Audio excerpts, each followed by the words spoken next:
National federation of rural health mission के अमले ने गैर मुय्यना मुद्दत तक काम बंद कर देने का इंतबाह दिया है। फेडरेशन के जिम्मेदारों का इल्जाम है कि महकमे सेहत से जुड़े आर्जी मुलाजिमीन 15 बरस से खिदमात अंजाम दे रहे हैं, लेकिन इनकी तनख्वाहों में कोई इजाफा नहीं किया जा रहा है।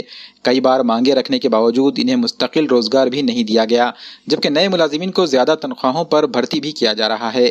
वहीं फेडरेशन का कहना है कि इनके मुतालिबों को पूरा न करते हुए इन्हें कोविड-19 के दस्तों में खिदमात अंजाम देने के लिए मजबूर भी किया जा रहा है। फेडरेशन ने अपनी मांगों को जिला कलेक्टर, जिला हेल्थ ऑफिसर, जिला परिषद और जिला सर्जन तक एक मेमोरेंडम के जरिए पहुंचाया।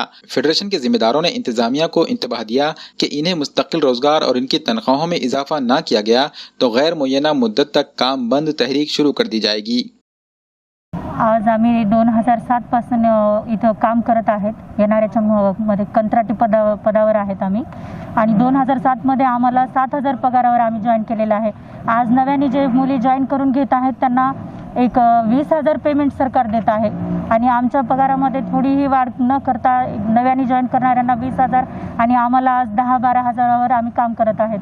त्यानंतर आमच्या कुठल्याही मागण्या आज 2012 पासून आम्ही प्रत्येक वेळी संपामध्ये सामील होत आहोत आणि प्रत्येक वेळी आम्हाला शासनाकडनं म्हणजे नाराजीच आहे। आम्हाला कधीच सरकारने आमच्या मागण्यांवर हे केलेलं नाहीये की आमच्या कुठल्या मागण्यांमध्ये पगारवाढ किंवा आम्हाला कुठल्या पद्धतीचा आजपर्यंत सरकारने आमचा विचार केलेला नाही। आणि आता कोविडची वेळ आली, त्यांना वाटतं की या कोविडमध्ये यांनी संपामध्ये किंवा काम बंद आंदोलन करू नये, पण आमचं असं म्हणणं आहे की आम्ही प्रत्येक वेळी संपामध्ये हे घेतलं तरी पण आमचा तुम्ही विचार नाही केलेला आणि आता कोविडची वेळ आली तर तुम्ही म्हणता की आम्हाला की तुम्ही कामावर रुजू व्हा किंवा तुम्ही काम बंद आंदोलन करू नका, पण आमचे तुम्ही नेहमीच दुर्लक्ष केल्यामुळं आम्हाला कोविडच्या मध्ये